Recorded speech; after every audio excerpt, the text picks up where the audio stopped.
கர்த்தருக்காக ஊழியத்துக்கு வரும்பொழுது எமோஷனலாக எனக்கு இருந்த அட்டாக் என்ன தெரியுமா? என்னுடைய தகப்பன், எனக்கு ஒரு நல்ல தகப்பன், கர்த்தர் கொடுத்த ஒரு நல்ல தகப்பன். ஆனால் அவருக்கு என்னமோ எங்களை பிடிக்கல.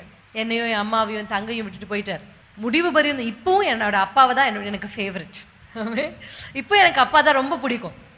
ஆனால் அவருக்கு எங்களை பிடிக்கலையோ இல்லை என்னன்னு தெரியாது. ஆனால் அவர் எங்களை விட்டுட்டு போயிட்டார். ஆமென்.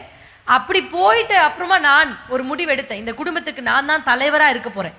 என் அம்மாவையும் என் தங்கையும் படிக்க வைக்கணும், என் தங்கச்சியை படிக்க வைக்கணும், நாங்கள் ஒரு நல்ல நிலைமைக்கு வரணும். எல்லாரும் என்னை பரிதாபமான ஒரு குடும்பமாக பார்ப்பாங்க. பாவம் இந்த குடும்பம், பாவம் பிரின்சி, பாவம் பிரீத்தி, இப்படி சொல்லுவாங்க. அப்பா இல்லாத போயிடுச்சு இந்த பிள்ளைங்களுக்கு அப்படின்னு சொல்லுவாங்க. இந்த பாவம் எனக்கு பிடிக்கல. வாழ்ந்து காமிக்கணும்னு ஆசைப்பட்டேன். இப்படி வாழ்ந்து சம்பாதித்து மனுஷர்களுக்கு முன்னாடி நிக்கணும்னு நினைச்ச என்ன கர்த்தர் ஊழியத்துக்கு அழைச்சார். நான் பாண்டவர்கிட்ட கேட்டேன், அப்பா நானும் ஊழியத்துக்கு போயிட்டா? என்ன லட்சக்கணக்கில் எங்கள் அம்மா செலவு பண்ணி என்னை படிக்க வச்சாங்க. லட்சங்களை என் மேலே, ஒரு பெண் மேலே செலவிட்டாங்க என் அம்மா. எந்த நம்பிக்கையில் தெரியுமா? நான் என் தங்கச்சியை பார்த்துப்பேன், நான் கடைசியில் அவங்கள பார்த்துப்பேன்ற நம்பிக்கையில். இவ்வளோ லட்சங்களை வாங்கி படிச்சுட்டு இப்போ நான் சொல்கிறேன், படிச்சுட்டு வேலை செஞ்ச 2-3 வருஷத்தில் சொல்கிறேன், இல்லை நான் ஊழியத்துக்கு போகிறேன். எவ்வளோ பெரிய ஒரு அடி குடும்பத்தில் இருக்கும் யோசிச்சு பாருங்க. எங்கள் அம்மா ஸ்தம்பித்து போயிட்டாங்க. எமோஷ்னலாக அழுவேங்க. எனக்கு ஞாபகம் இருக்குது, என்னுடைய ஹாஸ்டலில் அழுவேன். ஏசப்பா உங்கள் ஊழியத்துக்கு நான் வந்துடுறேன்ப்பா, ஆனால் என் அம்மாவை என் தங்கச்சி யார் பார்த்துப்பா?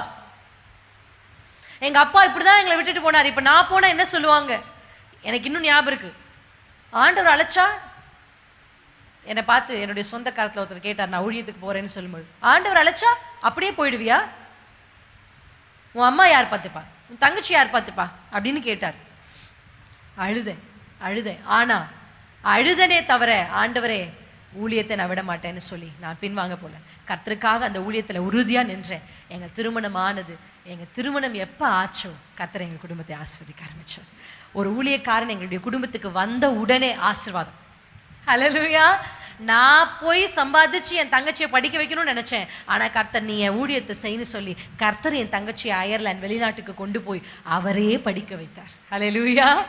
அவரே படிக்க வைத்தார். அவர் படிக்க வச்சது மட்டும் இல்லை, படித்து முடித்த உடனே ஆப்பிள் அப்படின்னு சொல்கிற உலகத்தில் பெரிய கம்பெனிகளான ஒரு கம்பெனியில் அவளுக்கு வேலையை கற்றுக் கொடுத்தார். ஹல்லேலூயா. நான் சொல்கிறேன், உங்கள் தகப்பனை குறித்து, எனக்கு அப்பா இல்லை, என் புருஷன் சரியாக எங்கள் குடும்பத்தை பார்த்துக்கிறது இல்லை, எங்கள் பிள்ளைகளை யார் வளர்ப்பா, எங்கள் பிள்ளைகள் என்ன எதிர்காலம் ஆகுமோன்னு பயப்படுறீங்களா? நான் சொல்கிறேன், உங்கள் பிள்ளைகள் கையை பிடிச்சு கொண்டு போய் கர்த்தருடைய கைகளில் விட்டுருங்க. பாருங்க, கர்த்தர் அவர்கள் கையை பிடித்தார், ஆனால் அவர்களை எட்டாத உயரங்களுக்கு கொண்டு போய் விடுவார். ஆமென். எந்த குடும்பத்துக்குள்ள நாங்கள் ஒரு பாவமான குடும்பமாக இருந்தோமோ இன்னைக்கு எல்லாரும் எங்களை பார்த்து சொல்கிறாங்க, பிரின்சி பாரு, பிரீத்தியை பாரு, அங்கே பாரு, அந்த பிள்ளைகளை பாரு. கர்த்தரை பிடித்து கொண்ட பிள்ளைகளுக்கு கிடைத்த ஆசீர்வாதம்.